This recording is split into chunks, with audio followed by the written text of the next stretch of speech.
በአውሮፓ ሻምፒዮንስ ሊግ 16ቱን የተቀላቀሉ ቡድኖች ተለይተው ታውቀዋል። አርብ እጣ ሲወጣ ማን ከማን ሊደርሰው እንደሚችል ልንገራችሁ። ይሄ እጣ ድልድል 50-50% ነው ለሁሉም ቡድን ማለት በቃ እድላቸው 50-50% ነው።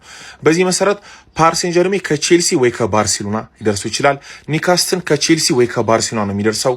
ጋላታሳራይ ከሊቨርፑል ወይ ከቶተናም፣ አትሌቲኮ ማድሪድ ከሊቨርፑል ወይ ከቶተናም ይደርሷል። ሪያል ማድሪድ ከስፖርቲንግ ሊዝበን ወይ ከማንቸስተር ሲቲ። ስፖርቲንግ እዚህ ጋርም ደግሞ ያው ቦዶ ግሊምት ከስፖርቲንግ ሊዝበን ወይ ከማንቸስተር ሲቲ ሊደርሰው ይችላል። አትላንታ ወይ ከአርሰናል ወይ ከባየር ሙኒክ፣ ሊቨርኩሰን ከአርሰናል ወይም ከባየር ሙኒክ ሊደርሰው ይችላል ማለት ነው። የዘንድሮ የአውሮፓ ሻምፒዮንስ ሊግ እብደት የተሞላበት ነው። ዘንድሮ ሻምፒዮንስ ሊግ ጨዋታው ተጠናቆ ፊሽካ ሳልተነፋ ድረስ ማን ምን ሊያደርግ እንደሚችል አናውቅም። እሱን ነው ያሳየን። አስገራሚ የአውሮፓ ሻምፒዮንስ ሊግ የተመለከተ ነው። ፋሚሊ እስኪ ኮሜንት ላይ ማን ሊደርሰው ይችላል፣ ከማን ሊደርሰው ይችላል ሀሳብና አስተያየታችሁን ኮሜንት ላይ ያስቀምጡልኝ። እሺ ጀማው ዘንድሮ ማለት ነው የአውሮፓ ሻምፒዮንስ ሊግ ፋይናል ከመድረስ ማን አባቱ ያስቆመናል የሚለውን እኔ እስቲ የኛ መደዳ ይሄ እንደምታዩት ነው። ይሄን መደዳ እያያችሁት ነው፣ አይመለከተንም። ይኸውላችሁ ኒውካስትል ከባርሳ ይጫወታሉ። ይሄንን ጨዋታ ቅድሚያ መሰጠው ባርሳ ያልፋል የሚል ግምት አለኝ። ከዛ በተጨማሪ ቶትናም ከአትሌቲኮ ሻምፒዮንስ ሊግ ላይ ቶትናም በጣም ጥሩ ነች፣ አይ ነው አውቃለሁ፣ ግን አትሌቲኮን ቅድሚያ ሰጣለሁ። ቦዶ ግሊምት ጥሩ እድል አለው ያልፋል፣ ይሄንን ብዬ ገምታለሁ። አርሰናል ለጥፈን ነው ባየር ሌቨርኩሰን የምናልፈው፣ ለጥፈን ቦዶ ግሊምት እናገኘዋለን፣ እሱንም እናጋደመዋለን። ባርሳ ይመጣና ከኛ ጋር ይገናኛል የሚል ግምት አለኝ። ጀምአው ባርሳ ከኛ ጋር በሃይላይን ልትጫወት ካማረ ሞክረና አንቀባረን ነው የምንለቀው ጀምአው፣ ያለ ምንም ጥርጥር ማለት ነው። ባርሳን አንቀባረን እንጥለዋል። እንደውም ማለት ነው እኔ እድሜ ልኬን ማለት ነው ስጸጸትበት የኖርኩት የአውሮፓ ሻምፒዮንስ ሊግ የፍጻሜ ጨዋታ የምንበቀልበት ጊዜ አሁን እንደሆነ ነው የሚሰማኝ፣ አሁን ማለት ነው። እናም በአግባቡ ባርሳን አንቀባረ ነው ፋይናል የምንደርስ ይሆናል። ፋይናል ላይ ማን እንደሚደርስ እዚህ ውስጥ መገመት ለኔ በጣም ከባድ ነው። የእናንተን ግምት አስቀምጡ። ግን ዘንድሮ ፋይናል መድረሳችን በአግባቡ አረጋግጫለሁ። ኮፒ ሊንክ ሼር አድርጎ አካውንት ተመቷል። ይመቻችሁ። የአውሮፓ ቻምፒዮንስ ሊግ የጥሎ ማለፍ የዕጣ ድልድል በዚህ መልኩ ወጥቷል። ሀቢቢ ክለባችን አርሰናል እንግዲህ ከባየር ሊቨርኩሰን ጋር ተደልድሏል፣ ራውንድ 16 ላይ ማለት ነው። እና ያው ስታዩት ከዛ ስፖርቲንግ ከቦዶ፣ ስፐርሷ ከአትሌቲኮ፣ ባርሳ ከኒውካስትል በዚህኛው በአርሰናል ባለውበት በኩል ያሉት ማለት ነው። አርሰናል ያው በቀላሉ እስከ ፋይናል የመድረስ እድል አለው። ኖርማሊ ባርሳ ነው እዚህ ላይ ሊከብድ የሚችለው ብዬ አስባለሁ። እዚህ ዳር ሙኒክ ከአትላንታ ደርሶታል። ማድሪድ ከማንቸስተር ሲቲ፣ ሊቨርፑል ከጋላታሳራይ፣ ቼልሲ ከፓሪስ አላችሁ። ይሄኛው በዚህ ሳይድ ያለው ትንሽ ጠጠር ይላል። ቀለል አድርገህ ፋይናል ሀቢቢ፣ ቀለል አድርገን ፋይናል ትላለህ። ብቻ እስኪ እንዴት አያችሁት ድልድሉ? ማን ነው መቻችሁ? ቻምፒዮንስ ሊግ ድልድል ወጥቶልሃል ነው ምልህ። መድፈኛው እንኳን ደስ አለ። ይኸውልኛ በዚህ በኩል ያለ ነው ባርሳን ሰሚ ፋይናል ላይ ብቻ የምናገኘው ማለት ነው።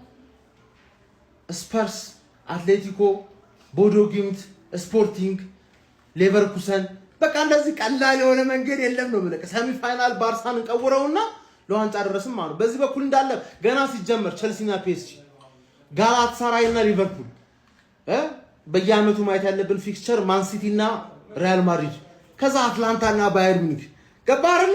እነዚህ ብሮች እንዳለ ለዋንጫ ነው። ከዋንጫ ጋር በፊት አናገኛቸው ማለት ተከሻከሹ። እናንተኛ ሪላክስ እያደረግን እነዚህ ሰዎች ላይ ትሬን እያደረግንባቸው እንጠብቃቸዋለን። በደንብ ዲቴል የሆነ አናሊሲስ ቤት ስገባ እሰራላቸዋለሁ ማለት። ኮንግራቹሌሽንስ መድፈኛው፣ ኮንግራቹሌሽንስ። በሊቨርፑል ትገረፋለች፣ ቦዶ ግሊምት እና ስፖርቲንግ አሸናፊ ትገረፋለች። ከዛ ላ ስፐርስ፣ አትሌቲኮ ግልጽ ነው እኮ ስምንት ውስጥ እዚች ጋር ባርሳና አትሌቲኮ ይጮታሉ። ከዛ ላይ ወይ አትሌቲኮ ያልፋል ወይ ባርሳ ያልፋል። ከዛኛ ሁለቱንም እንቀውራቸዋለን ማለት ለምን ተደምሮ አይገጥሙን አብረው ማለት። አውሮፓ ቻምፒዮንስ ሊግ ድልድል ይፋ ሲደረግ አርሰናል ከሊቨርኩሰን የሚጫወት ይሆናል ማለት ነው። ቼልሲ ከፒኤስጂ፣ ሪያል ማድሪድ ከማንቸስተር ሲቲ፣ ባየር ሙኒክ ከአታላንታ እንዲሁም ጋላታሳራይ ከሊቨርፑል የሚጫወት ይሆናል ማለት ነው። ይሄኛው በዚህኛው ረድፍ በኩል ያሉት ማለት ነው። በዚህኛው በአርሰናል ረድፍ በኩል ማለት ነው ባርሴሎና ከኒውካስትል፣ አትሌቲኮ ማድሪድ ከቶተናም፣ ቦዶ ግሊምት ከስፖርቲንግ ሊዝበን፣ አርሰናል ከሊቨርኩሰን የሚጫወት ይሆናል ማለት ነው። የሩብ ፍጻሜው ድልድልም በዛው ታውቋል። ሩብ ፍጻሜው ድልድል ደግሞ የቼልሲና የፒኤስጂ አሸናፊ ከጋላታሳራይና ሊቨርፑል አሸናፊ የሚጫወት ይሆናል ማለት ነው። የባርሴሎና ከኒውካስትል አሸናፊ ከአትሌቲኮ ማድሪድና ቶተናም አሸናፊ የሚጫወት ይሆናል ማለት ነው። እንዲሁ በባየር ሙኒክ እና የአታላንታ አሸናፊ ከሪያል ማድሪድ እና ከማንቸስተር ሲቲ አሸናፊ የሚጫወት ይሆናል ማለት ነው። ሊቨርኩሰን አሸናፊ ነው፣ የአርሰናል አሸናፊ ከቦዶ ግሊምትና ስፖርቲንግ አሸናፊ የሚጫወት ይሆናል ማለት ነው። በአንጻራዊነት በአርሰናል እስከ ግማሽ ፍጻሜ ድረስ ቀላል ተጋጣሚዎችን የሚያገኝ ይሆናል ማለት ነው። እንዲሁ እንዳለም አርሰናል ከፒኤስጂ፣ ከሊቨርፑል፣ ከማንቸስተር ሲቲ፣ ከሪያል ማድሪድ፣ ከባየር ሙኒክ፣ ከሊቨርፑል እስከ ፍጻሜ ድረስ የማይገናኝ መሆኑ ተረጋግጧል ማለት ነው። እስቲ አርሰናል የተሰማችሁን ሀሳብ ኮሜንት ላይ ማጋራት አይረሳ። ከብዙ ጊዜ በኋላ አርሰናል ቀላል ተጋጣሚዎችም የሚያገኝ ይሆናል። እስከ ግማሽ ፍጻሜ የተደላደለ ይመስላል፣ ያው ወረቀት ላይ ማለት ነው።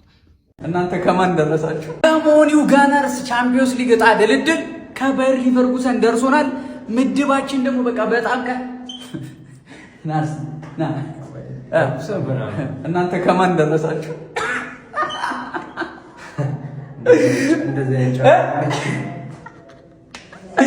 ካራቦ የለ ኤፌ ካፕ የለ ቻምፒዮንስ ሊግ ይበዛባል። ለማንኛውም ገነርስ አይታችሁታል።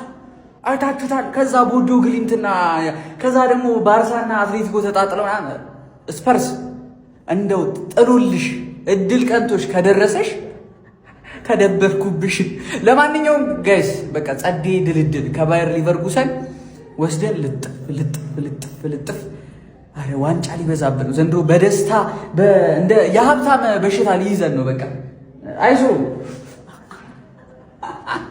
የሻምፒየንስ ሊግ ጥሎ ማለፍ ጨዋታዎች እንግዲህ ይፋ ተደርጓል ማለት ነው። እንደምታዩት አርሰናል ከሊቨርኩሰን የደረሰው ማን በልተናል ወይ በላ ነው። መብላት አልፈልግም በላ ነው። ለመሰላችሁ ምን በለው ሙሉን እያያችሁት ነው ያሉትን ቲሞች። ከዚህ ውስጥ የሚከብደው አንድ ቲም ነው ባርሴሎና። እሱንም ደግሞ ነግሬያችኋለሁ። ሙሉ ሲዝኑን እየነገርኳችሁ ነበር።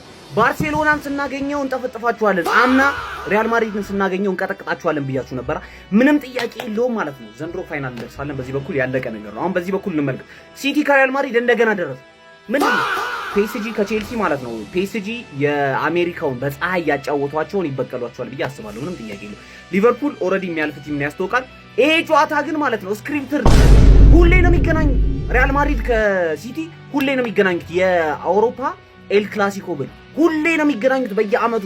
ሻምፒየንስ ሊጉ አውቆ ነው ይሄን የሚያደርገው። ገብቷችኋል? ሞር ድራማቲክ ለማድረግ ይመስለኛል። እኔ እርግጠኛ ነኝ።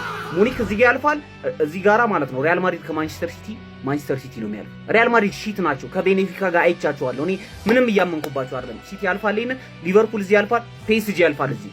ባርሴሎና ማለት ነው ይውላችሁ። ባርሴሎና ምንም ጥያቄ የለውም እዚህ ጋር ያሉትን በልቶ ሳሚ ፋይናል ይደርሳል። አርሰናልም ሳሚ ፋይናል ይደርሳል። በዚህ በኩል ፋይናላት ጀግና አይፎክርም፣ እንዳትፎክሩ። ጀግና አይኩራራም፣ ጀግና ያደርጋል እንጂ አይፎክርም። ጉራና ፉከራ ውስጥ መገኘት የለብንም። ከገጠምን እናሸንፋለን፣ እስከምንገጥም ግን አንፎክር። እሁድ ከ12 ሰዓት ተኩል ጀምሮ ሃንግማን ወክ ይዘንሽ እንወጣለን። ተመልከትልኝ ይህንን ምርጥ አዳራሽ አዶት ኢንተርቴንመንት። መድፈኛው እንዳቀ የባለፈው ሳምንት ይደገማል። እንቀውጠዋለን። ታፈጥራለህ፣ ትሰግዳለህ፣ ሃንግማንን ትለጥፋለህ፣ እየጨፈርክ ወደ ቤት ትሄዳለህ። ዌር ዘ ገነርስ የሳይ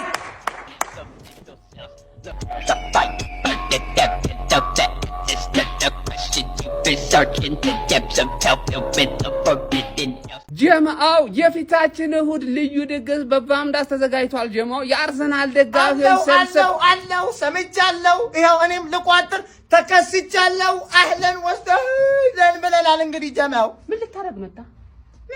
አፉ በለኝ ወያላ። እንግዲህ የሥራው ባህሪ ነው። አፉ በለኝ ለቋጠሮ ጾም እኮ ነው። ግድ ሆኖብኝ ነው። እውነት ተረደኝ። እኔ ወንድም እንስማማ። እኔ ዋንጫ በላለሁ፣ አንተ ቶፕ ፎር ትገባለህ። በዚህ ተስማምተን ማለት ነው። እንለያይ በቃ። ምንድነው ዋንጫ አበሉ አንበላ። ቶፕ ፎር አገቡ። አይ እንደዛ ከሆነ እንቆጣጠር። ምን ታመጣለህ ደግሞ ለቋጠሮ? ስፔሻሊስቱ እኮ እኔ ነኝ። የአቋማ ሲሆን ተው ብዙ ከኔ ጋር መናናቅ አያዋጣም። ጀማው የፊታችን እሁድ ድግስ አለ። የተደገሰው በአምዳስ ኢንተርቴንመንት መገናኛ ዓለም ሆቴል ፊት ለፊት በሚገኘው ነው። ቀለል ያለች አፍጥራለችን መስገጃን ቦታ ተዘጋጅቷል። እዛኑ መጀመሪያ ላይ ፓላስ ከዩናይትድ ጨዋታ ይታያል። ለጥለጥ ነው እንደተለየ ለንደን ቲም መለጥለጥ እንደሆነ ስራ ይሆናል። ፈርዶብኛል። እንግዲህ ቋጥሬ በማስቀጠል ደግሞ አርሰናል ከቼልሲ የሚያደርገውን ወሳኝ የፕሪሚየር ሊግ ጨዋታ ደግሞ በከባዱ ምን ቀውጦ ይሆናል። ቼልሲ ሰማያዊ ለብሰን መተናል። ለክብሮት ሲባል ለክብሮት ምን ልትሆን ቋጥራለሁ። እንተያያለን። በቃ ሰማለሁ እንዴ